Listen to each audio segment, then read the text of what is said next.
Jordan. This is my wife, Kat. We've been farming since 2009.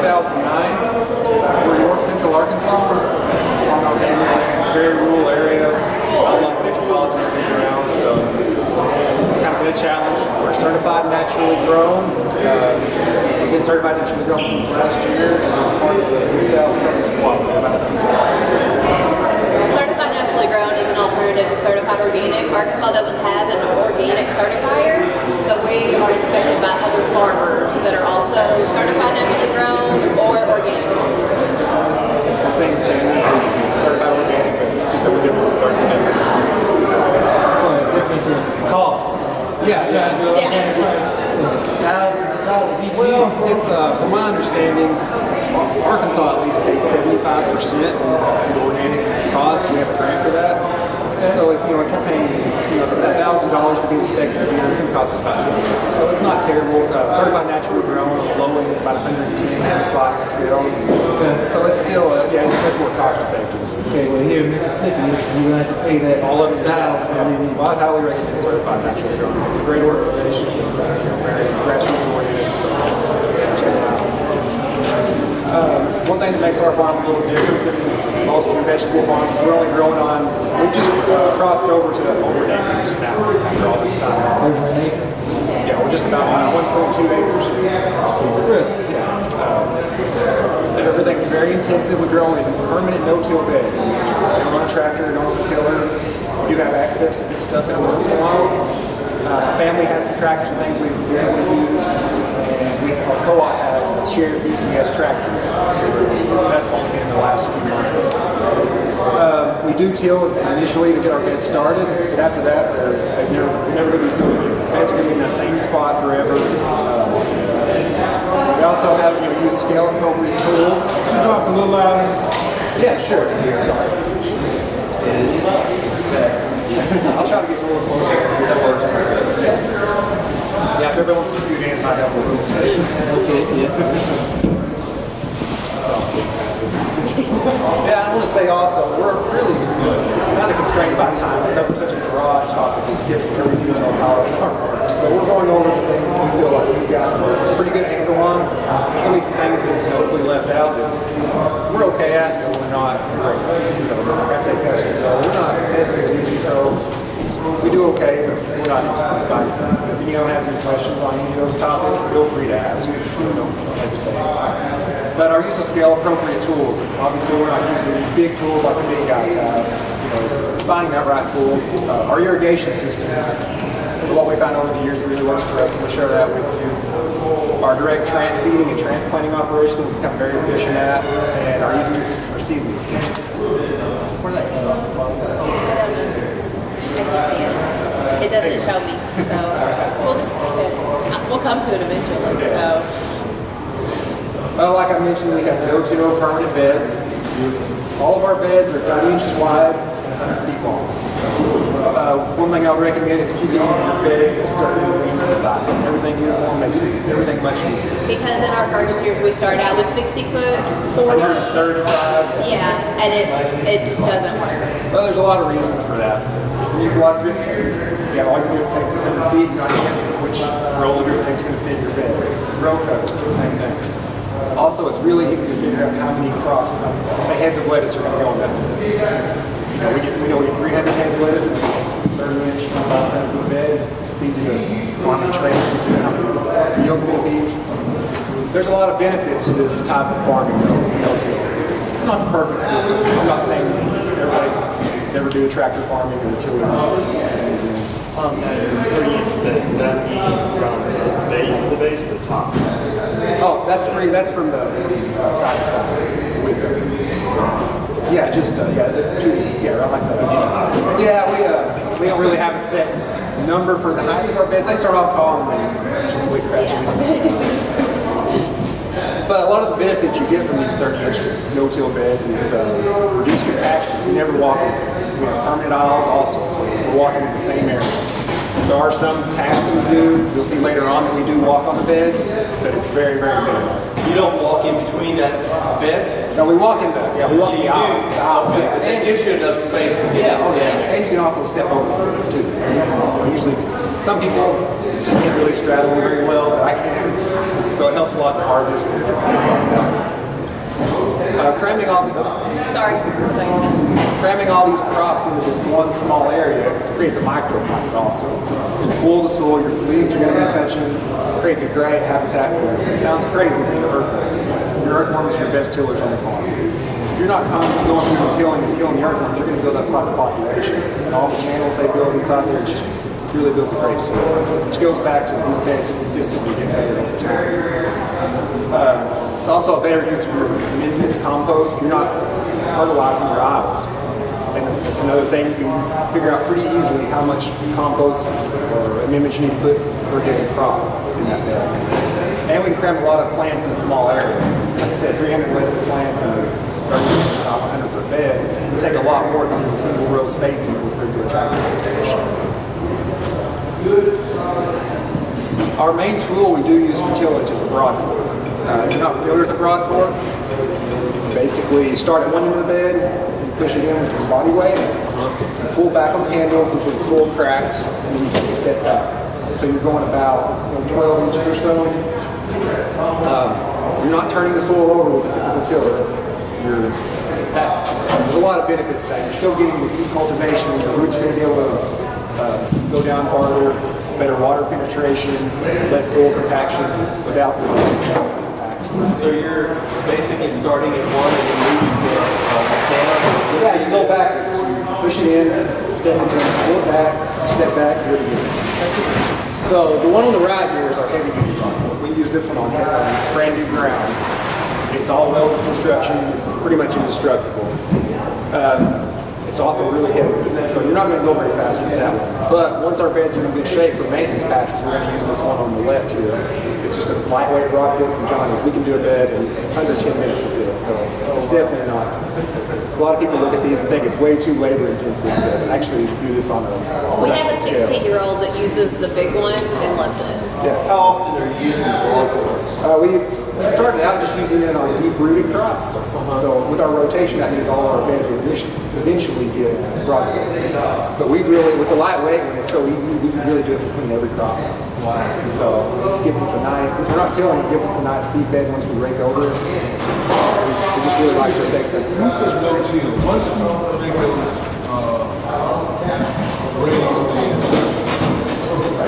when they kind of start. So you don't go back in there and till that? No, we have some beds that are peaky flat actually. Our older beds, I really can't see an increase in production.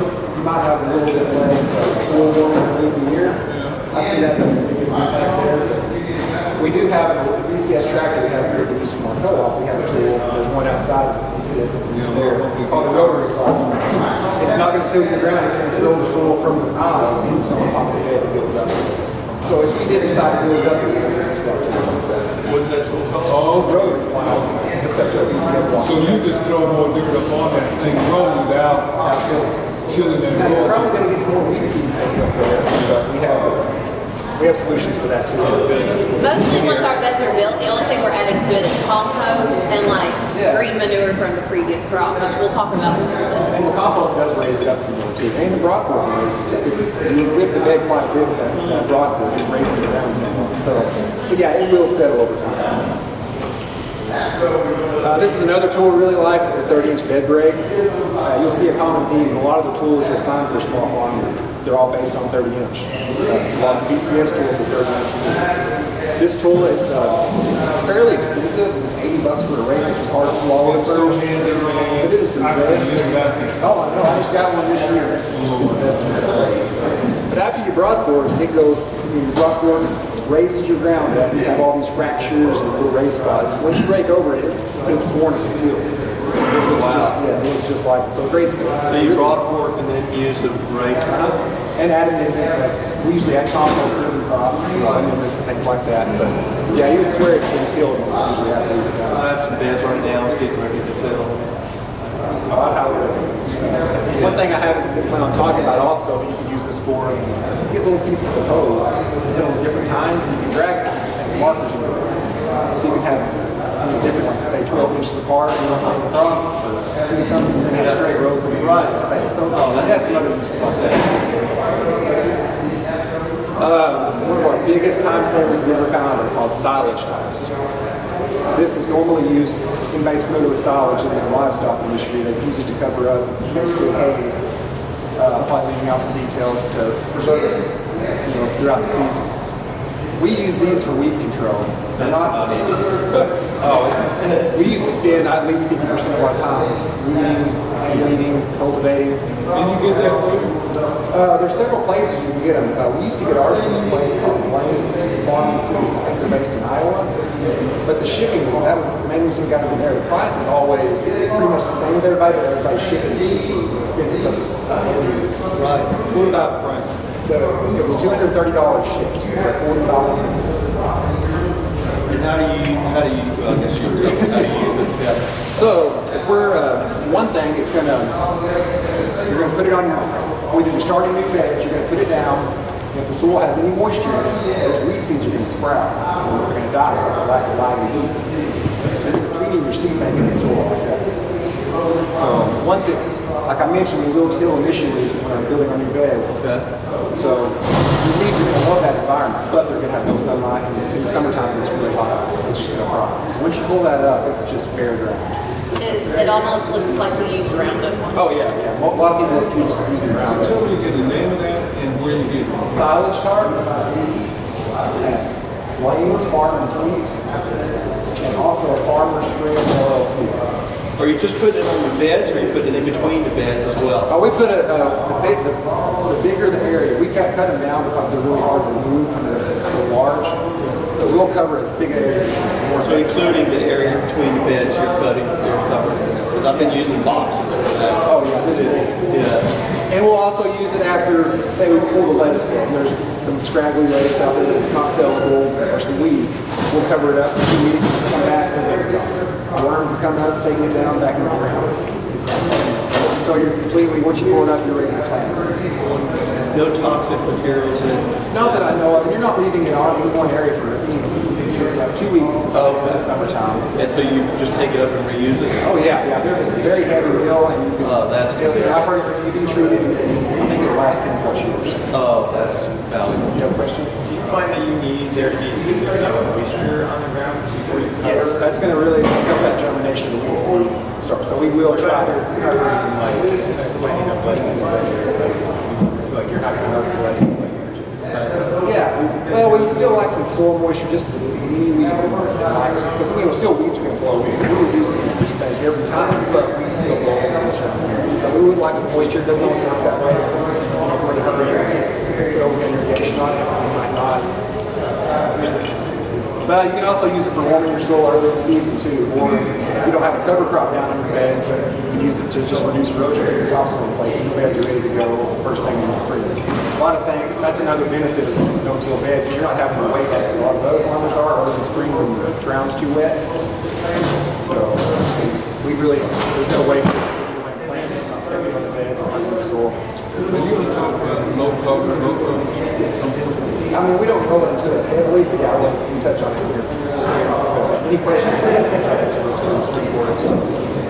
What we don't get, we have a couple things we use. The one on the left looks like it wouldn't do anything. It's a homemade tool. It's made out of 9-gauge wire and just a tool handle. No sharp edges. It just undercuts small weeds. So we're going to use this on something like direct seed carrots. We're going to have a little space between our carrots about like this. You just drag it down here when the weeds start sprouting. It doesn't hurt the carrots. Like I said, no sharp edges. You can get really close. And you can build one as big or small as you want to meet your needs. This is just built over a vise. Yeah, we just put in the vise, pin the wire, and stuff. So you can build 10 of these for the cost and still have one for each different size. Yeah. The stirrup hole is the other weeding tool. That's mostly used in our aisles. In our aisles, between the walkways. And it has a cutting blade on each side, so you move it back and forth. It cuts both ways. Keep it really sharp. It's a very effective tool. Looking at the wheel hole later. We're going through I think every one of our new plots we built these new beds on has been done differently. We're always experimenting, but the basics of it go this way. Get a soil test as soon as you can. In our area, you always have to have lime. It's going to be pH is going to need to be adjusted, and that takes a while. So after we've had the soil test, put our lime out down, we will break up the new ground. And we're actually looking at options now of not even breaking the ground. We're leaving the tarp down for an extended period of time and just coming up the bottom. I've heard of other farmers doing it, we just haven't done it ourselves. But we'll break up the new ground. Our old way of doing it was marking out our beds and our aisles with string. So you have, say you have an 18-inch walkway and 30-inch bed, you're going to have the strings going to be right there for you. We used to just shovel out those aisles onto the beds. Very time consuming. Is it? But you've got to remember, you're only going to do it one time. It's pretty much one and done. But now we do have access to the BCF and the rotary plow. That makes it a much easier job. It does the same thing. Goes the soil from your aisles into your beds. It's excavated with a raised bed. Then we'll come in with our heavy broad fork it, and then throw the tarp down. Hopefully get some moisture in there. So then almost on these newer beds, you're going to have more wind pressure because there's just so many years of seeds built up in there. So we'll go through and tarp it, and then we'll add our compost. Now, I think it's cut off there, but if you're not ready to plant into it yet, we'll go ahead and put straw mulch down. Which you can see right Yeah, this is a good picture, just kind of showing a lot of the steps all in one. Off to the left, you can see the silage tarps on bare beds that we've already built. And then we're coming in with compost behind. Now, these new beds, our soil organic matter content is really low. They're usually between 1 and 2%. But most of our older beds are up between 4 and 5. So we will really dump the compost on just to get it kick-started. On these new beds, they're still not going to be as good as our older beds in the first year. After we get the compost down, you can see we put the straw. This was built this summer, and we went in here with fall grass seeds. So we weren't ready to plant yet, so we got our straw on the grass seeds. What kind of straw do you use and how do you get it seed We've got a really good source locally. We use wheat straw and rye straw. And ideally, I got this idea from another farmer is to try to use the rye straw in the winter and the wheat straw in the summer because they're naturally going to kill out. But it doesn't always work that way. We get what we get. We were getting free hay, but it was also bringing in a lot more weed seed because at least the rice has been kind of de-seeded, but And it's really hasn't become a problem enough to a weed management problem. It's not. What kind of fertilizer do you use? Mighty Rose, something like that? We're going to cut. I think that's probably next. well, next is compost and then chicken. There we go. There we go. So yeah. Okay, cool. So we use a lot of compost on the farm. We're lucky enough to have a composting facility in Little Rock, about an hour and 15 minutes from us that deliver. It's very reasonable. We would have to have a tractor with a bucket and a lot of raw material to make the amount of compost we need. So I would much rather pay these guys. They regulate it, they test it, so Yeah, we know So everything. this is raw composting? Oh no, this is log compost. This is they get most of their raw materials from Little Rock. Yard waste, leaves, things like that. Wow, that's a nice service. What's their name? But is it American compost. So it is composting? Yes, yeah. They regulate the temperatures. It's a huge operation. They even bag and sell. I don't know what they sell nationwide. Yeah, I don't know if you guys have anything like that here at all. But yeah, they're a commercial. There's a lot of municipal seed piles and things you can get, but it's kind of hit and miss on the quality. They're pretty good systems. They're going to feed. We also use a lot of pelleted chicken litter. A lot of people say, why don't you just use the raw manure? This is a lot easier to handle. It's already composted, so you don't have to wait time to do regular raw manure. And it's pretty cost effective too. It's $12 for a 50-pound bag. We can get it locally. The feed store down the road from us. And it's acceptable in organic production. It's a lot easier to measure out per bed as well. Yeah, definitely. We also use feather meal. Feather meal is a great, slow-acting, slow-release nitrogen fertilizer. It takes the microbes in the soil a long time to break it down, so you just in effect get a natural slow release. We found it's really good on tomatoes and peppers. Something that's going to be there for a while. Here you can see our BCS, or the co-op's BCS, with the flail mower attachment. What we used to do, we say this, all right, for example, this is an old rock we made, it's done producing. We would come through and pull those plants and try to compost them, which is terrible compost failure, so it's pretty much wasted. This flail mower works differently than a rotary mower. It has a horizontal shaft with a bunch of blades on it. You can see in the background there's just nothing left after you go over. It obliterates the rock. Any big crop takes it down to nothing. So after that, we'll come with the tarp. That stuff's gone by the time we the tarp. The ones that come up, they come back down, it's back in your store. Now that calls flail mower. What do you pay to bring that thing from the store? Our cooperative, a little bit about our cooperative, we're started by Five Acre International.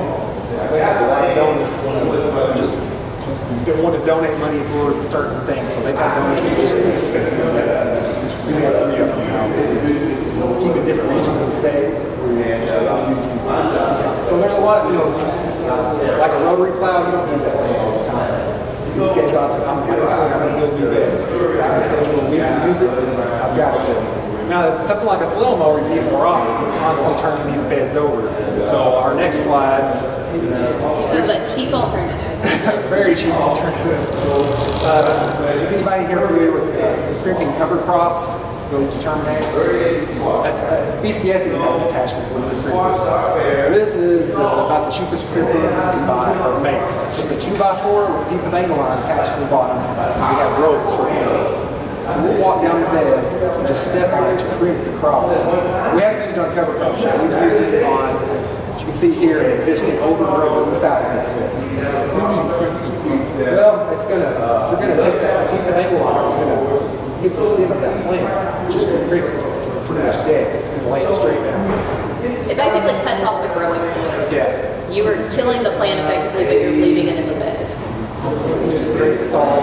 They use it in cover crops or existing crops like this. But something like salad mix or arugula that become overgrown, it's not something like cabbage or bok choy. If the bed's going to be cleared out, it's just going to get overgrown. So instead of having to go through and hand pull it, we're crimping it, covering it, and you can see in this last slide right here, that's after Julius. It's just, we have the benefits of that this crop in there.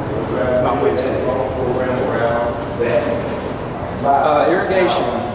This slide you can see one thing that works really well for us in the summertime is laying row covers directly on the soil to keep maybe overhead irrigating to keep the soil moist for the crop to germinate. It works really great for stuff like carrots that takes a while. If you're wanting fall carrots early in the fall, you're going to need to plant them in the heat of the summer. So something like this really helps the soil from drying out. When we first started out, we mostly only used drip irrigation. It was kind of, for some reason, our overhead irrigation does have its flaws. It does waste more water than drip.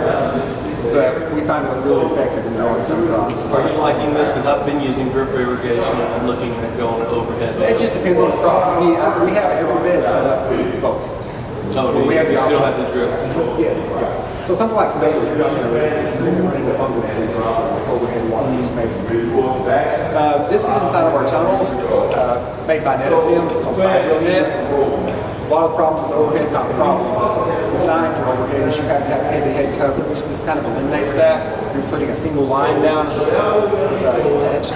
to poly pipe, just 3 feet apart. Very simple design. We get a really great coverage for our direct seed crops, leafy greens, things like that. For our larger areas, we're using the Netafim MSAN. And this is their shortest diameter drill they make. This is the only one we've bought so far. It's very cost effective. I think it takes 6 sprinklers to cover the length of the bed, and then about 6 or 7 beds covered with that. And that whole setup's only about $10. Yeah, the stake, the sprinkler, the hose, everything goes into the poly pipe. It's only about $10. And you can move it anywhere on the farm. Super easy to move. That's the thing about it too. Netafim MSAN is the but then we have drip, which is still our main at this point. Our system's super simple. You can see right here on the right we have the main line coming in. which goes to a mechanical timer. We're not using any fancy timers. It's basically an egg timer, no batteries. You can go up to 2 hours and 15-minute increments between that. After that, it goes into the filter, so you're not clogging up your drip emitters, and into a pressure reducer, which reduces it down to about 11 psi.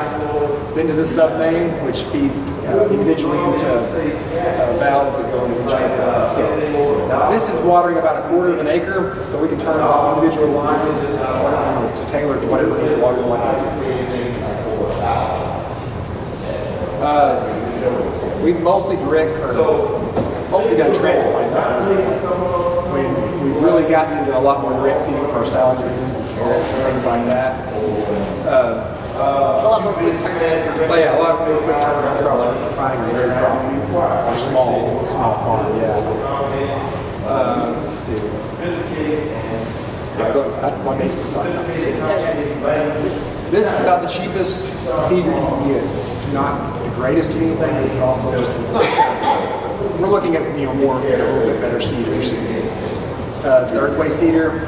It's under $100, and the biggest complaint most people have with the Earthway is it grinds small seeds. You see the seed plate there on the bottom? The seeds will get, it's too flexible, the seeds will get behind and it grinds up brassica seeds, lettuce, things like that. And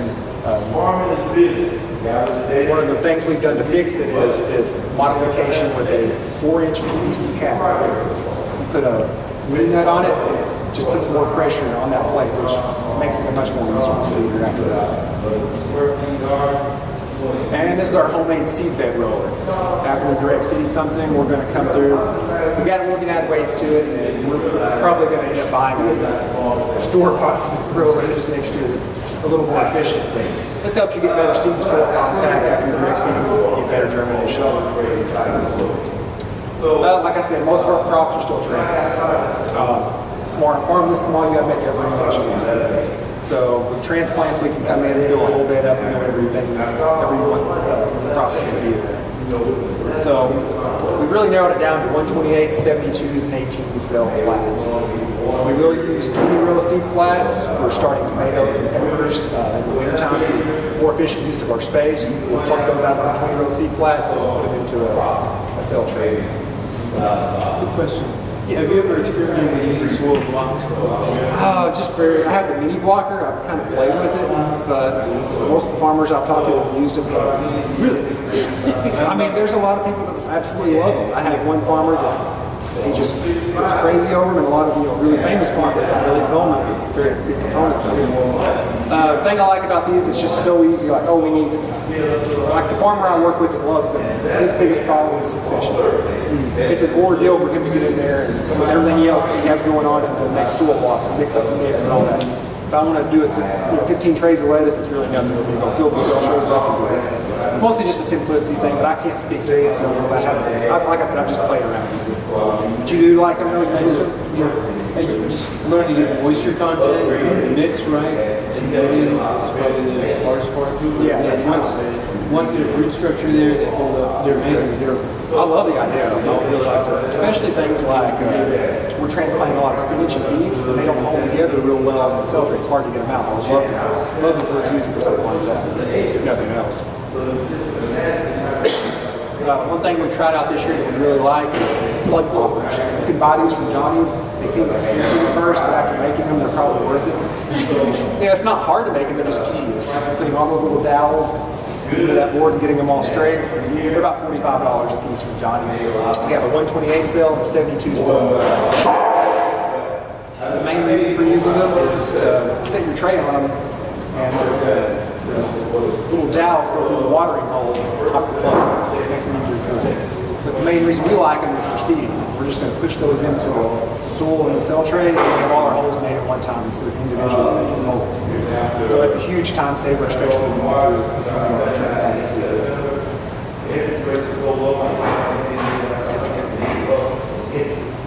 This is true. No, it's gone. It's not there. It goes to that one. That's weird. I know. How many flats This is our little bit. We have about a 1/4 acre. We have 4 tunnels that we actually grow in. We have a couple of small tunnels we actually grow transplants in. But There's supposed to be a sliding hill. What Oh, happens? no, it's actually this one. The blue one? No, I'm looking for the one with the lights. Oh, then no. Well, anyway, we have a small multi-purpose building on the farm that we use, like I said, multi-purpose for several different things, but we'll start a lot of our seedlings in there in the wintertime. It's easy to heat and cool. A lot of people do this for germination chamber, something like that. You don't have to heat the whole greenhouse. Also, use it in the summertime with air conditioning to sprout things like lettuce when we're trying to get a fall crop. But we'll start in that small little area there if need be. We have shop lights on shelves, which any fancy lights, just shop light you can find at Walmart, Lowe's, or you're not taking it off the tree. But after we pull it from there, we'll take it to our small little seed starting greenhouse. This one's made out of chain link top rail. We have a bender that bends it for us so we can feel decent drop of the hat. Definitely not the most sophisticated greenhouse. There's no cooling or ventilation, but it works for us. You can see the little hoops over the table here. We can still put rope over on top of the inside of the greenhouse for extra protection at night when it's really cold.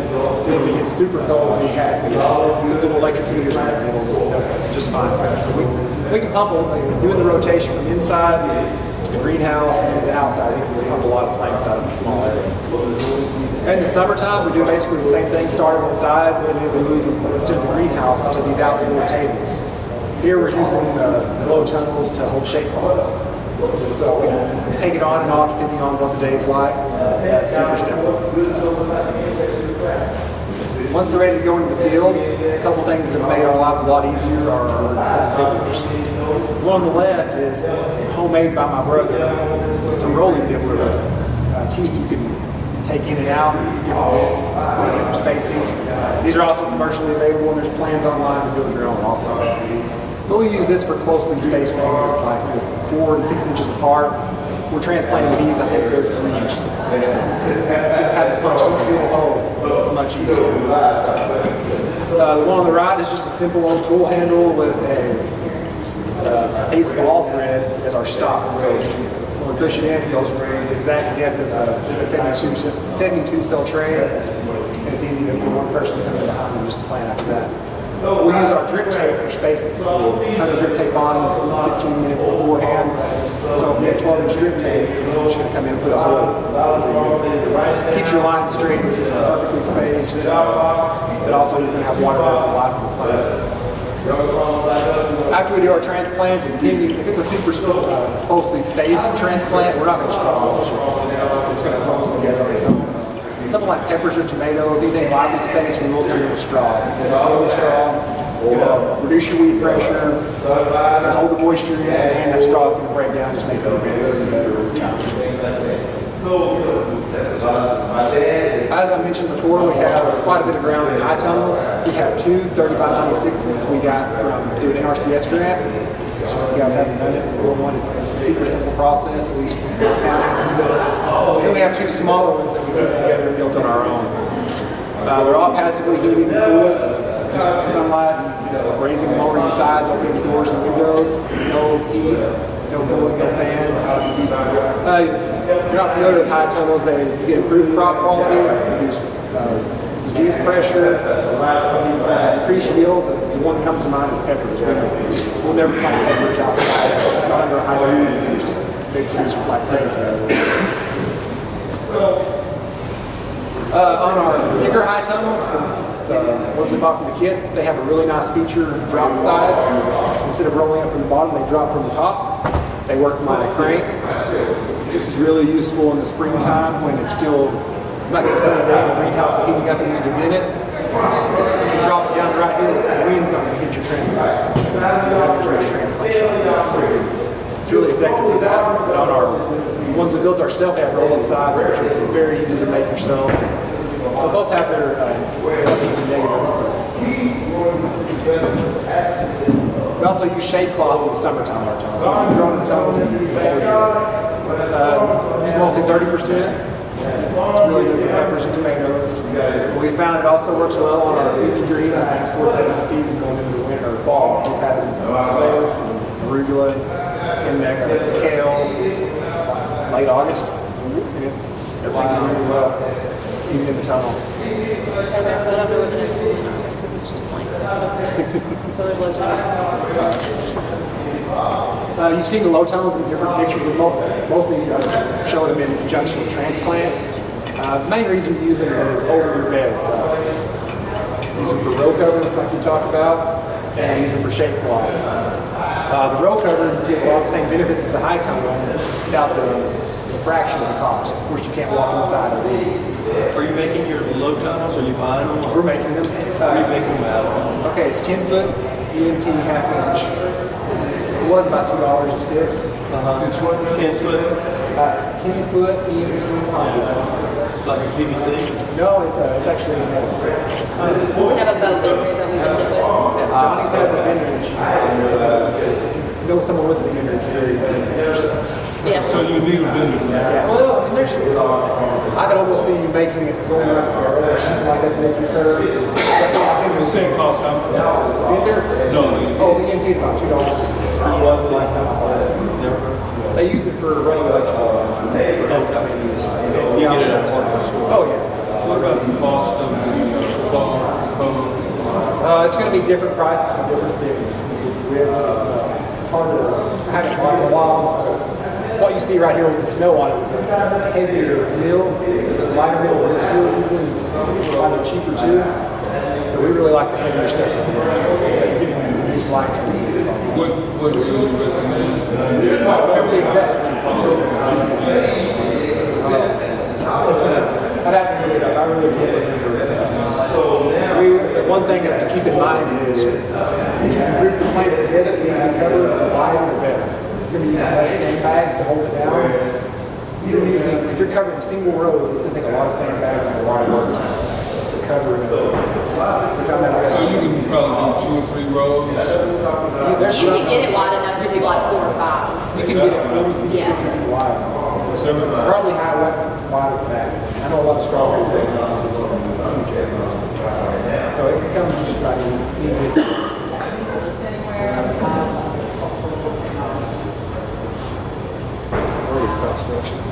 Yeah. It's $3.55. Crop selection is another important thing. It might seem simple, but like I said, this system's not perfect for everything. We're not growing corn, or purple hull peas, or potatoes. It's just not enough money per square foot. As much work as we put into these beds, you have to make quite a bit of these beds to make it work. Some of the things we look for are crops with short bed of maturity, something we can get 3 or 4 successions in one bed in a year. Something like radishes, arugula, baby kale. High dollar per square foot, which goes into the same thing. Like I said, rules out those crops I just mentioned. We're looking for a long production season also, something like tomatoes or peppers, something we're going to continue to pick off of. Cut and come again crops. Same thing with arugula. There's some of these that fall into the same category over and over. Arugula, baby kale, baby salad mix, spinach. Something you're not going to get one penny off of in the county. Crops grown out of season. I tell us help with this, and most people think you're starting stuff early or growing into the winter. But also growing stuff in the summertime, people don't think about. There are a lot of really good lettuce varieties we can grow right through the summertime. Year MUIR is the best year lettuce. It's the most heat-tolerant lettuce I've ever seen. What is it, M-E-U-R? MUIR, like John Muir. That's good. But yeah, it's just, there's nothing that compares to it. That's good. We've had lettuce in late July, early August when it's supposed to be degrees outside. We might throw some shade cloth over it at the very end of its life just to make sure it doesn't mold and stuff. That's nice. But in our area, people don't grow fall tomatoes much either. We put in some small Juliet type tomatoes this fall, and the restaurants, no one else had local tomato trees, so we could have planted an acre of it. So considering things like that, I have here push, not pull crops. Basically means you're not having to push these crops onto people. Work extra hard to sell them. It seems obvious that you want to grow crops that people are going to buy. But as farmers, and I fall into this myself, it's like, oh, I'd like to grow 17 beds of kohlrabi. Well, if there's a kohlrabi market, great. But if I'm going to have to be out there beating the pavement to try to sell this stuff, I could be using that time somewhere else. Although we do have a kohlrabi following now. Yeah, we started out there. If you're gonna, start out. If you want to grow something weird and unusual, start a very small amount and test the waters beforehand. Try to build up all the way. For some reason, kohlrabi has taken off in northern Arkansas. That's silent farming. Can you use that for preparation for spring planting? You mean to like warm the beds up? Yeah, like get rid of grass, weeds, and It's going to take longer to cool the weather. But, I've usually been saying 2 weeks, and that's usually in the summertime. It's fairly hot outside. But that black one's up pretty hot, pretty quick. So you're probably going to need an early spring weed on the baby. Yeah. and you said I saw blue there. So it comes in blue and black. Oh, it was black. It probably was just made a picture of it. It's black. It's black. It's black on one side, white on the other. Which one thing we have used it for other things is we've cut it into strips. We use the white side up for growing tomatoes in the summertime. The white reflects back up on the weeds, creates a cooler environment for the soil. So we can do it, use it for things like that too. As far as our marketing goes, most of our crops we have a small on-farm CSA. We sell through the farmer's market, which that's becoming increasing. We've decreased our farmer's market presence as years have gone by. And like I Why mentioned, have you done that? Just because the other markets have picked up? that and we purposely moved away from it because we're in a rural area. We're not really close to, we're almost close enough to Little Rock to make it worthwhile. There are small town markets, they're great sometimes a year, but they're not a lot. We couldn't make it on it. We need something to stay with.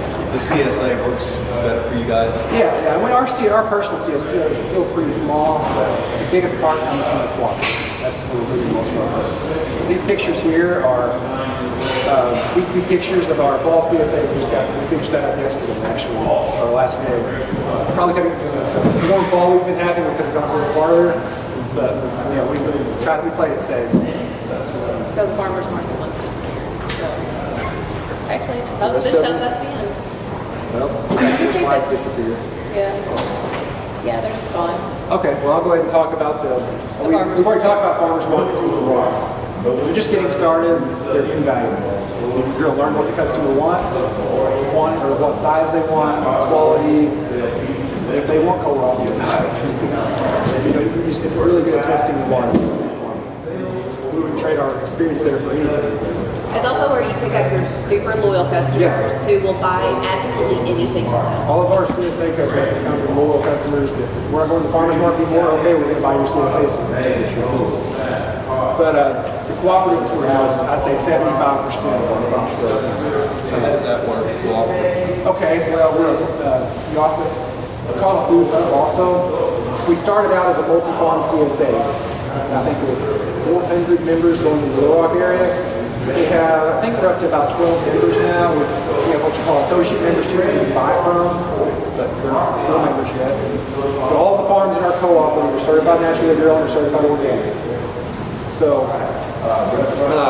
we get a contract, we get a season on, okay, we want you to grow, provide 300 lettuce a week for these weeks, or whatever, it works like that. But we start off with CSA, and we moved into wholesale accounts. We're doing a lot of restaurants, grocery stores in the central and northwest Arkansas.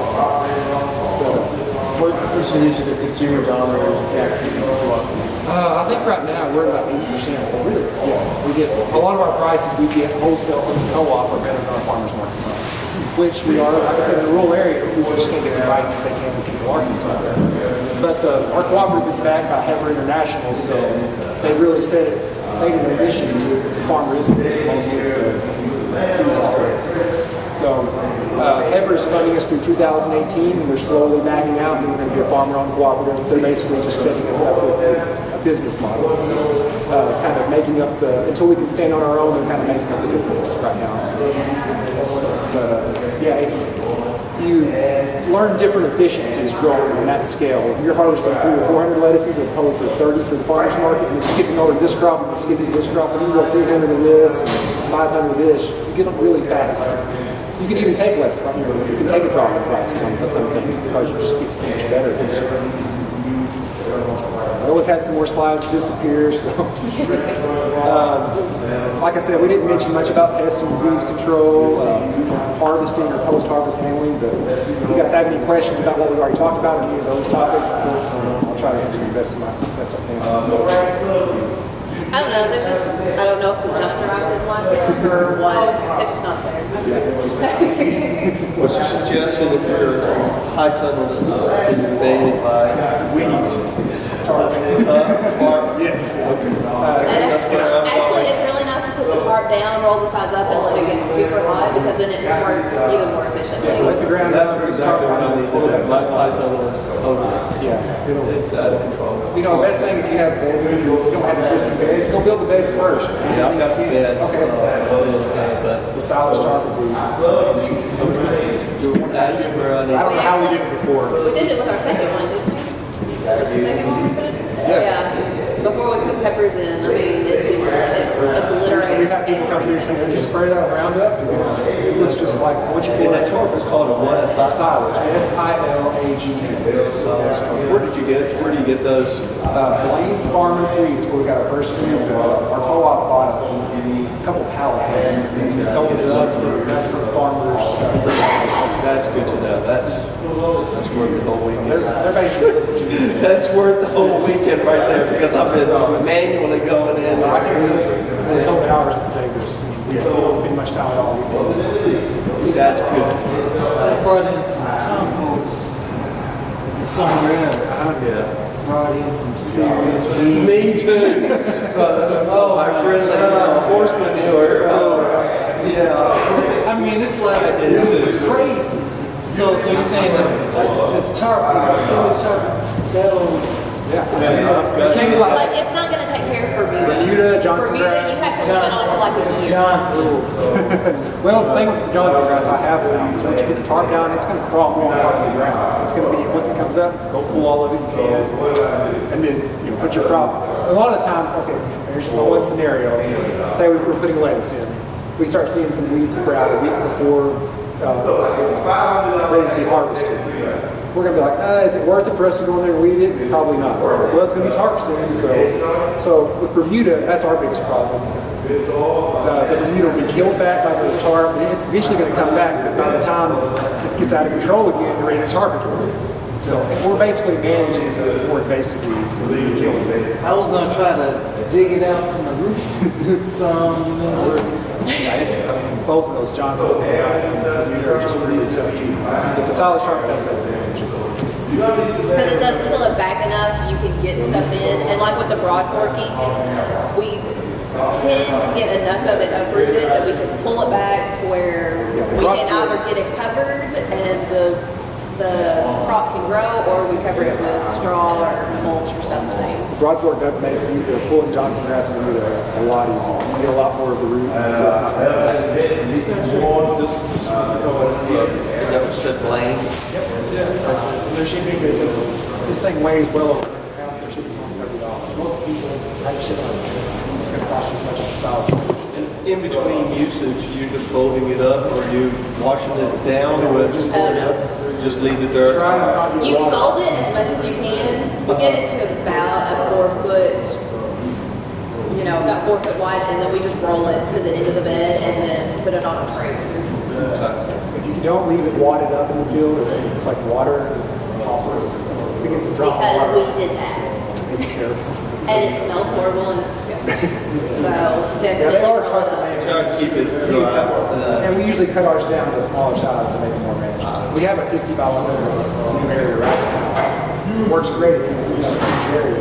Move it, it's covered. And it's also nice when we have it cut down to smaller pieces, because it'll be like, 4 foot, we can just put it in between crops, like if a huge area is on it. Yeah, if you need to cover a single bed, we have strips that do that. We have it in all these sizes. That's gonna be nice. so you're you're from 1 acre. That's Well, I have one part-time job that I work as a technical assistant, kind of helping out the farmers, traveling around parts of the state. But that's right now about 10 hours a week, maybe. But yeah, we're making most of our living on the 1 acre. That's both of us, and we have a And We have a couple part-timers that help us out. But I think next year I could do without the part-time work. I think we're going to Wow, that's impressive. What's that? Because you had to grow them. Yeah. We learned a lot of this the hard way. We didn't start out with doing all these methods. A lot of this has been trial and error. And especially in Arkansas, we've started in the dark ages. With the organic, there was no one to really go see or figure anything out. It's just exploded even in Arkansas over the last couple of years. So we kind of came in, being in north central Arkansas, away from the growers that were there. We were on our own little island, just figuring things out on our own. Are y'all from Arkansas? we have a lot of books. Yeah, we use a lot of books. Yeah. I recognize a lot of Elliot Coleman. Yeah, Elliot Coleman, J.M. Portier, probably my two biggest go-to. Pam Dawling does good Pam information. Dawling, Curtis Stone, which Curtis Stone's actually going to be in West Memphis and a farm in Tennessee early December. Selma. So yeah, Selma, Tennessee. Be a really good one to go see if you can catch him. He's an urban farmer, but all his principles are really good for any farm, any small farm. Just growing There's high going to dollar be crops. a tool guy from Johnny's Yeah, Bakery. a tool expert from Johnny's, and also the inventor of the greens harvester. Do you do any cover cropping? Very little. A lot of the older farmers really don't this high input, high compost, silage tarp system like JM does. Doesn't really utilize cover crops much. Some we put out some rye just as placeholders for some of our beds right now that we don't. We pull fall crops like it's not enough time to go back in with another crop, and we don't mulch it. Yeah. So yeah, we will do some, but we're definitely not experts. We don't use it extensively. There are a lot of compost and the silage tarps and the quick turnarounds kind of. How long have y'all been doing this? Since 2009. 2009 was a failure year. Yeah, I completely failed my first year. I tried the tillers and tractors and things like that. And the weeds got out of control. I got discouraged and decided to quit that winter. It's The weeds, that's why I'm telling you. this is just if you don't take anything else away, get a silage tarp. Yeah, I've already got it in the cart. I've already got it in the cart. And the weeds do come up yet when they're young. Because they're a lot easier to cut and stir go when they're 2 inches tall and 12. Why did you decide to transplant spinach over here? Spinach for germination, especially when you're trying to get an early fall crop out. The soil's too hot. You can do things like soaking the seed in water and refrigerator for a week. That'll kind of trick it into germinating faster, but we just found it easier. Yeah, I don't know which one's easier, but I don't know if it's perfect. It's so much, they're hard to get out of the cell trays, same with beets. So we had much better luck with our transplanted beets in the spring and better luck with our direct seedlings in the fall. I don't know the reasons to that. We're fairly good on beets. What is your potting mix that you use? We used to make our own. We're using one, I think I'm pronouncing it right, Berger. It's an organic mix. We get from Morgan County Seed. Were you having trouble with your homemade mix and that's why you No, it's just this is just a time saver. Yeah, I can't tell much difference. We will bump it up a little bit with compost and some pellet chicken litter. That will more to it, but that's really all. It's just so much easier. Again, about this silage tarp, I'm on that. What's happening under that tarp? I use it for spring preparation. I leave it down in the morning. What's happening under there? Is it killing the worms and stuff? No.